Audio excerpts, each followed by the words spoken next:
pagājušā vasarā tā saucamais 12 dienu karš, kad praktiski Izraela un ASV arī veica triecienus Irānai un tika attiecīgi definēts, ka Irānas kodola programma ir sagrauta, ka Irānas tātad iespējas veidot kodola ieročus un raķetes ir praktiski iznīcinātas.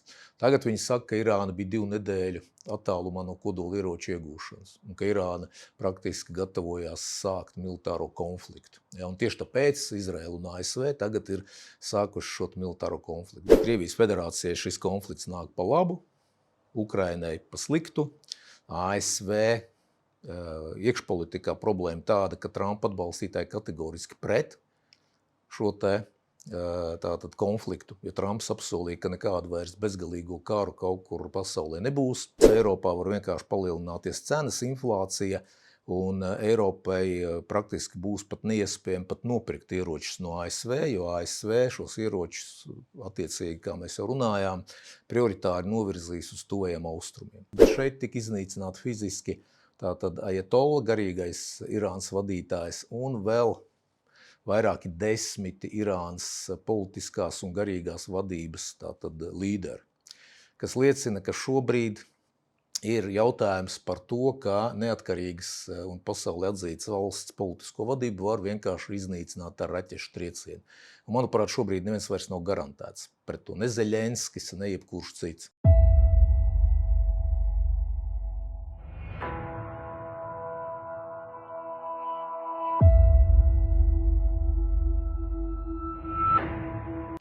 Labdien, Arnold! Labdien, Raimond! Pēc neilga pārtraukuma mēs atkal esam ēterā. Pasaulē notikušas dramatiskas lietas, un mēs šodien mēģināsim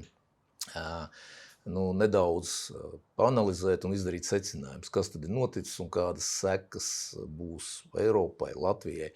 Tātad pirmais notikums bija 24. februārī, apritēja tieši 4 gadi, kā sākās militārais konflikts Ukrainā. Tātad 4 gadi, tagad praktiski sākas 5. šī konflikta gads. Protams, kā ļoti daudzi sāk apspriest, tātad, kāda ir situācija, kādas ir sekas, paralēli notiek dažādas sarunas dažādos formātos, bet 28. februārī to visu aizēnoja momentāli Izraels un ASV trieciens Irānai. Principā ir jāsecina uzreiz vairākas lietas. Tātad pirmā lieta ir tāda, ka Ukrainas darba kārtība informatīvajā telpā praktiski pilnībā pazuda. Tātad visi raksti, visa informācija ir veltīta tikai un vienīgi konfliktam tuvajos austrumos. Mēs jau vairs nevaram teikt šobrīd, ka tas ir militārais konflikts Irānā. Šis konflikts jau ir eskalējies un izpleties pa visiem tuvajiem austrumiem un aiz tuvu austrumu robežām. Bet sāksim tātad ļoti īsi ar Ukrainu. Tātad pirmkārt sākās 5. konflikta gads. Otrkārt ir skaidrs, ka ņemot vērā to, kas notiek Irānā, Ukraina tiks aizvien vairāk presēta, lai tur tiktu noslēgts kaut kāds pamieris. Tāpēc, ka ir pilnīgi skaidrs, ka ASV nevar vienlaicīgi piedalīties un apgādāt, teiksim, ar raķetēm, ar munīciju, ar izlūku informāciju 2 šādus konfliktus. Ja. Un mēs jau te runājām vairākas reizes, ka neapšaubām Izraela ir pirmā prioritāte. Ja mēs redzam, teiksim, balstoties uz tiem dokumentiem, kurus mēs apspriedām, ASV Nacionālās drošības stratēģija, ASV Nacionālās aizsardzības stratēģija, tad pilnīgi skaidrs, ka Ukraina nav pat pirmajā trīniekā. Ir skaidrs, ka ir prioritāte rietumu puslode, to mēs redzējām Venecuēlā, tātad Meksika, ir prioritāte iekšējā drošība, tātad cīņa ar nekontrolētu migrāciju un organizēto noziedzību, ir prioritāte Izraela, tuvi austrumi, Irānas kodola programma, ir prioritāte Ķīnas Tautas Republika, tālie austrumi, Taivāna. Ukraina ir 5. Un principā ir pilnīgi skaidrs, ka ASV spiedīs Ukrainu pārtraukt šo konfliktu, pat ja tas nozīmē Ukrainas, uz Ukrainas rēķinu. Vienkārši uz citu rēķinu nav uz kā. Tātad ir Ukrainas, kuras rēķina tas tikt noslēgts. Ja. Kāda ir saikne starp Irānas konfliktu un Ukrainas konfliktu? Ļoti vienkārši un ļoti tieši. Tātad pirmkārt, kā es jau teicu, Ukrainas darba kārtība pilnībā ir pazudusi no visiem ziņu portāliem, no visiem rakstiem, sākot ar 28. februāru, sestdienu, kad sākās šis te militārais konflikts.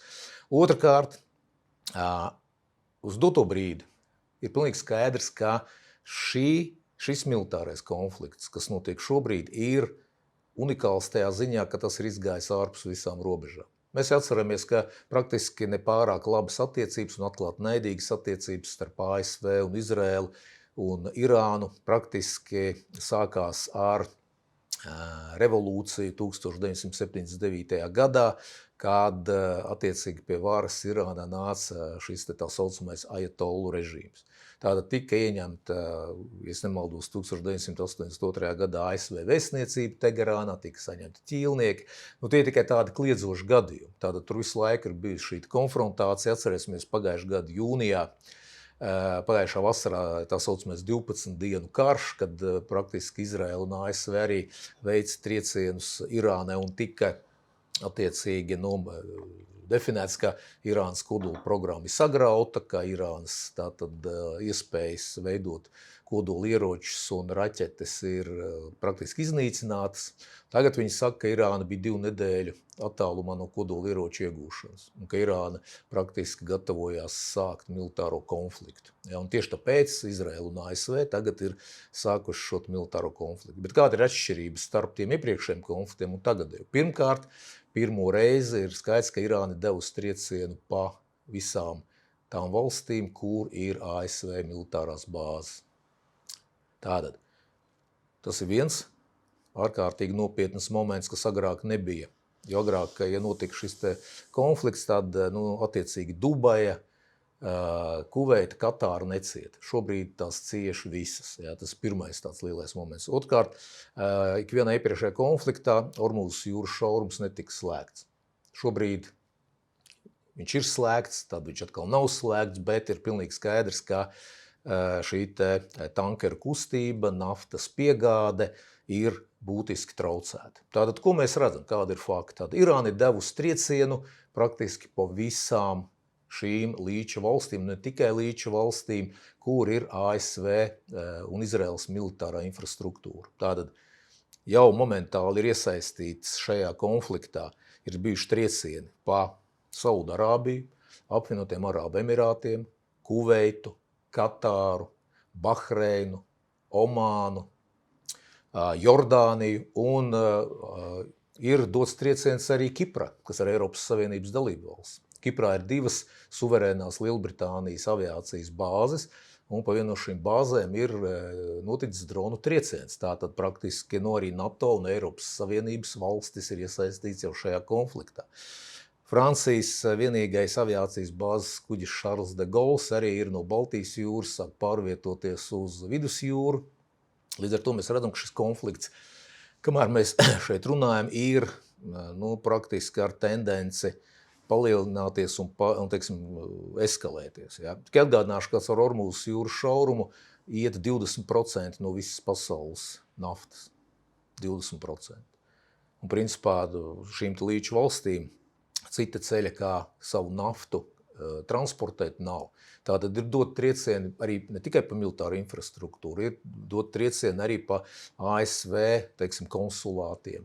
Ir dot triecieni pa naftas pārstrādes pa naftas iegūs platformām, pa naftas pārstrādes rūpnīcām, pa vairākiem ļoti nozīmīgiem konteineru termināļiem, piemēram, Omānā, kas ir, principā, viena no lielākajiem šiem termināļiem starp Āziju un Eiropu. Ja. Husīti, jeb hutieši, tātad Jemenā, arī ir spējīgi nosegt otru artēriju, tātad, kas iet uz Sarkanu jūru un Suecas šaurumu. Tātad rezultātā ir ļoti liels problēmas tankeriem, ļoti liels problēmas tātad šo sašķidrināto gāzi un naftu transportēt. Tas attiecīgi tālāk ir jautājums par šo apdrošināšanas kompāniju likmēm, ja, jo ir pilnīgi skaidrs, ja kara laika apdrošināt šos tankerus ir pilnīgi cita, teiksim, summa, pilnīgi citi riski nekā tas ir miera laikā. Lūk, Kāda tad, manuprāt, varētu būt secinājumi, un kāds sakars tam ir ar Ukrainu, un kādas sekas tas varētu būt Eiropas un arī Latvijas drošībai? Pirmkārt, mēs nevaram izslēgt vairākas lietas. Pirmā, kā ja šis konflikts ievilksies, atgādināšu, šobrīd ir tātad situācija tāda, ka šis konflikts ir 5 dienas. Tātad, ja šis konflikts jau ievilksies uz vairākām nedēļām un iespējams mēnešiem, tad var notikt vairākas lietas. Pirmkārt, naftas un sašķidrinātās dabas gāzes transports tiks būtiski apgrūtināts. Tas nozīmē, ka cenas kāps, tās jau ir kāpušas, bet kāps vēl vairāk, gan naftas, gan gāzes cenas. Tas jau ir jau skaidrs šobrīd, tās jau ir kāpušas. Tātad, tas viennozīmīgi ļoti negatīvi ietekmēs arī Eiropas ekonomiku, cenas, inflāciju un visus pārējos, ekonomiskos rādītājus, kas tālāk izsauks jau arī sabiedrības neapmierinātību. Ja mēs runājam par drošības un militāro jomu, tad ir varbūtība, ka arī ASV var aptrūkties gan uzbrukuma spējas, raķetes un pretgaisa aizsardzības spējas.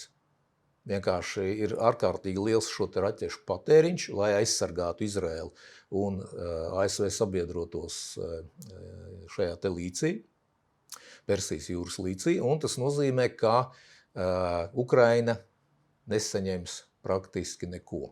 Tātad ir skaidrs, ka pirmā prioritāte, ja mēs salīdzinām Ukrainu un salīdzinām Izraēlu, tātad skaidrs, ka Izraēla vienmēr būs pirmā prioritāte salīdzinot ar Ukrainu. Tātad, ja galvenais uzsvars ir uz Izraēlas aizsardzību un līču valstu aizsardzību, tad gan aviācijas bāzes kuģu grupas, gan attiecīgi satelīta izlūkošana, gan izlūka informācijas apstrāde, iegūšana, apstrāde un operāciju plānošana, gan tātad arī šīs pretgaisa aizsardzības spējas, gan uzbrukuma spējas pirmkārt tiks dotas un tiks nodrošināts tātad šo te sabiedroto un Izraēlas drošību, nevis Ukraina. Līdz ar to Ukraina šobrīd ir ārkārtīgi smagā situācijā. Protams, viņa tāpat ir smaga, bet viņa paliks vēl smagāka, jo Ukraina noteikti nevarēs cerēt uz tādu papildināt pretgaisa aizsardzības raķetes, nespēs papildināt arī, tā nebūs vairs prioritāte gan satelīta izlūkošanai, gan izlūka informācijas vispār apstrādei un tālākai tātad izmantošanai. Un plus Krievijas federācija iegūs papildus ienākumus budžetā, praktiski nedarot neko, jo, kā es jau teicu, naftas barela cena jau tagad ir palikusi augstāka, ja karš turpināsies, tad tā paliks vēl augstāka, un Krievijas federācija praktiski saņems iespēju ievērojami palielināt savu budžetu no šīs naftas un gāzes tātad ieņēmumiem uz Ķīnu un visur citur. Tātad Krievijas federācijai šis konflikts nāk pa labu, Ukrainai pa sliktu, ASV iekšpolitikā problēma tāda, ka Trumpa atbalstītāji kategoriski pret šo tātad konfliktu, jo Trumps apsolīja, ka nekādu vairs bezgalīgo karu kaut kur pasaulē nebūs. Šobrīd mēs redzam Venecuēlu janvārī, tagad marta sākumā Irāna, februāra beigās marta sākumā Irāna. Un mēs redzam šo situāciju, ja šis karš turpināsies un neizbēgami būs upuri ASV, militāra persona pusē jau ir upuri, ASV militāra persona tātad pusē. Tas var Donaldam Trumpam maksāt ļoti dārgi, ņemot vērā to, ka novembrī ir vēlēšanas kongresā. Un, protams, ka šis Irānas konflikts jau tagad tiek izmantots pret Donalda Trumpa administrāciju.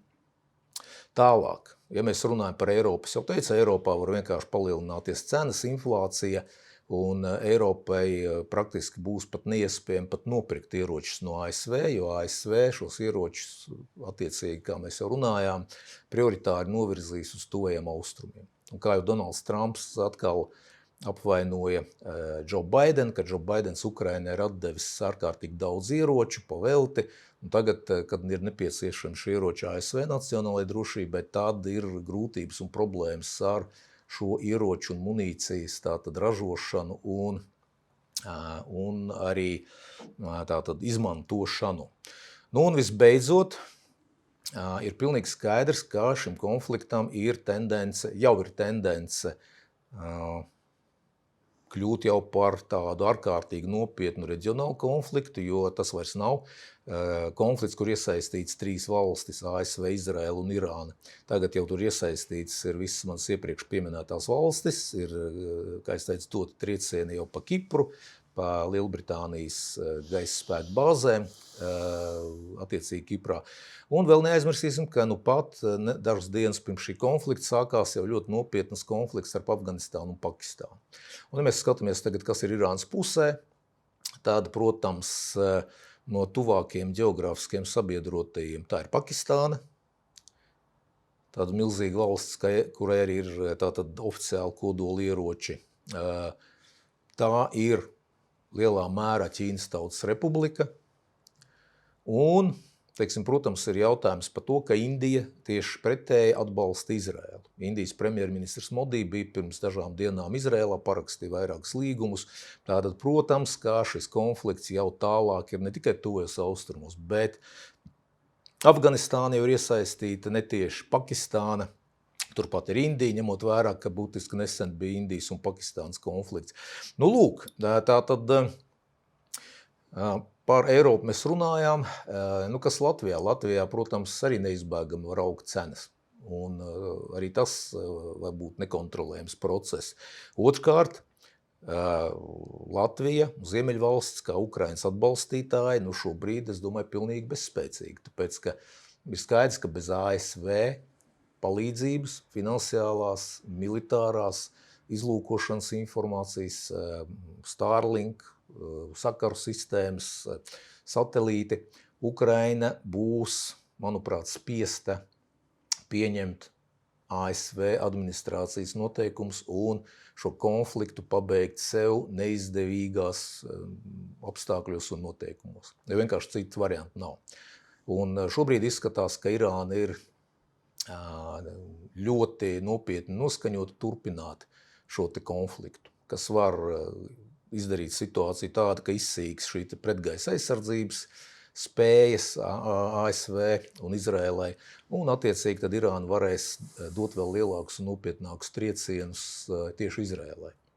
Un mēs nevaram salīdzināt Irānas teritoriju un Izraēlas teritoriju. Izraēla daudz vairāk cietīs šajā konkrētā situācijā.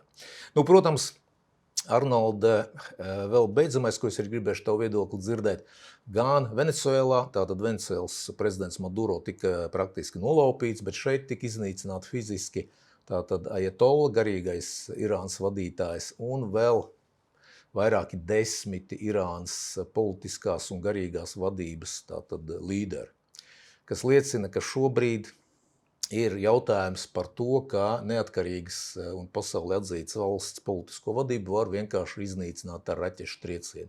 Un, manuprāt, šobrīd neviens vairs nav garantēts pret to. Ne Zeļenskis, ne jebkurš cits, kur vienkārši var nozīmēt, ka attiecīgi viņi ir jāiznīcina fiziski un šobrīd vairs praktiski nav iespējams kaut ko pārmest. Jo kurš varēs pateikt, klausties, jūs iznīcinājāt fiziski Irānas vadību, kāpēc mēs nevaram nosacīt iznīcināt jebkuras citas valsts vadība, kuru mums ir konflikts. Lūk, šāda ir situācija, Arnolda. Pietiekami nepatīkama Ukrainai, pietiekami nepatīkama Eiropai, un līdz ar to arī Latvijas Republikai. Arī iespējams Trumpa administrācija. Pagaidām pozitīvi ir, tātad, kā es jau teicu, Krievijas federācija šobrīd vienkārši iegūst papildus līdzekļus uz līdzenas vietas.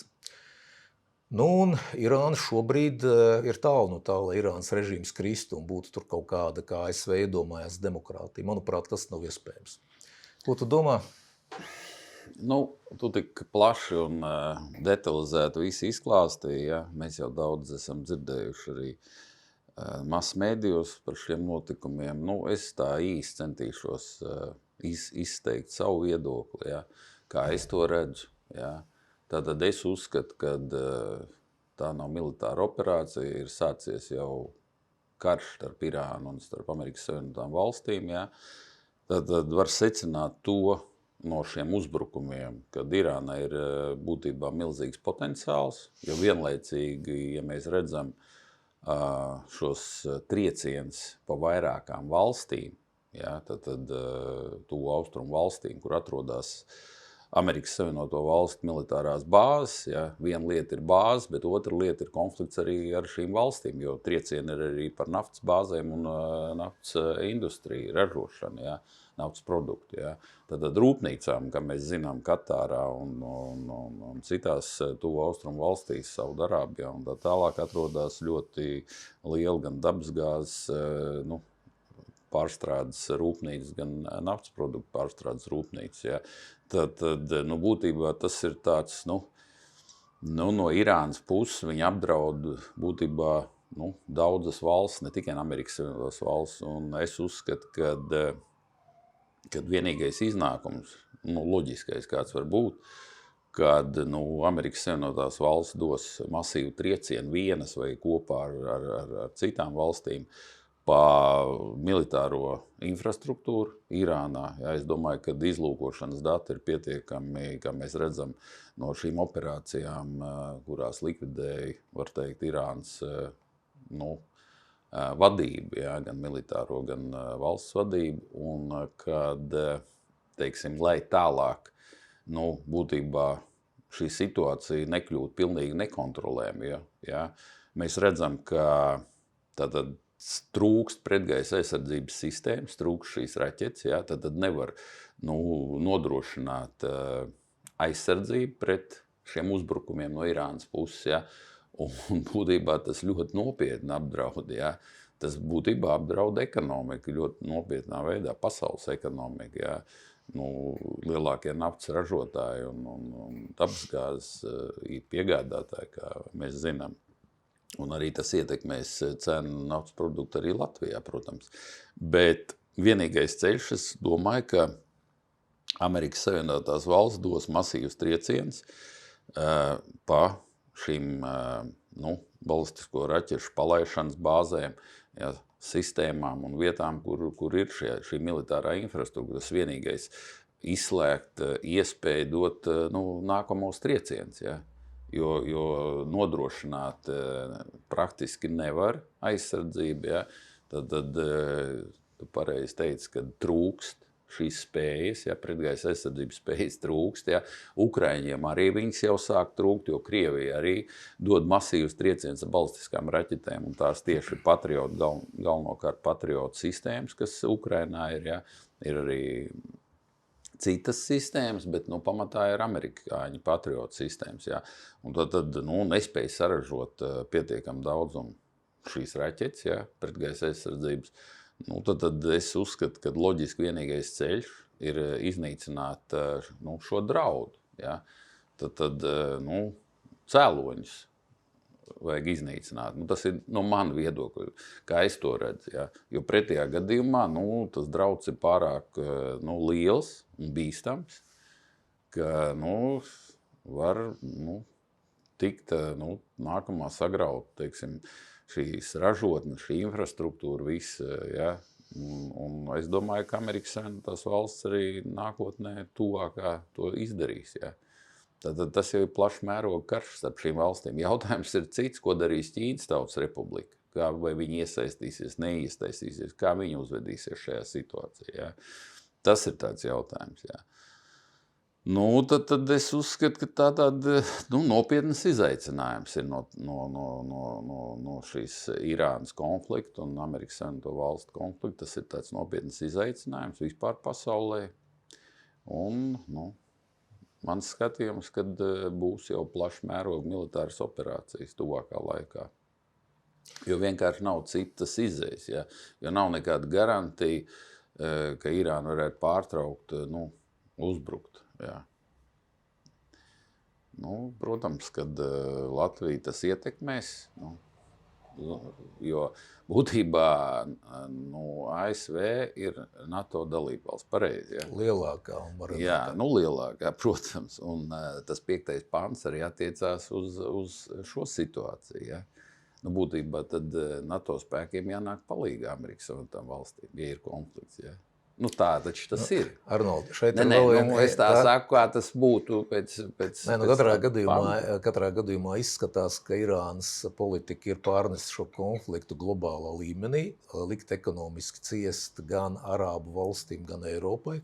Un burtiski šodien arī Irānas pārstāvs paziņoja, ka ja Eiropas valstis iesaistīsies kaut kā vai ar šo te aviācijas bāzes kuģi, vai ar savām bāzēm, tā tas būs leģitīms trieciens Irānas raķetēm, ko mēs redzējām jau arī Kiprā. Nav izslēgts, tur blakus ir Turcija, NATO dalība valsts. Ja. Jā, Erdogans ar paziņoja. Jā, varbūt tā kā es vēlreiz atgādinu, ja, ka vienmēr šie lielie kari, viņi jau nesākās ar milzīgām konfrontācijām. Gan pirmais, gan otrais pasaules karš, viņi sākās no tādiem lokāliem notikumiem, kur pēc tam tika iesaistīti visi pārējie. Bet šeit nav cita varianta, šeit nav vienkārši cita varianta. Tagad es to pilnīgi piekrītu, 5 dienas pagājuši, neizskatās, ka kaut kas, kas saka, varētu mainīties. Grūti prognozēt, bet nekas labs, protams, es domāju, loģisks risinājums ir to, ka sāksies plaša mēroga operācijas, lai būtībā aizsargātu tuvākās valsts, ja, kas ir apkārt Irānai, no šiem triecieniem. Tad ir jāiznīcina visa militārā infrastruktūra. Tā jau ir plaša mēroga kardarbība. To mēs vistuvākā laikā redzēsim. Tas tā noteikti kas notiks, jo šobrīd pagaidām izskatās, ka viss vēršās plašumā. Paldies tev! Uz redzēšanos. Paldies!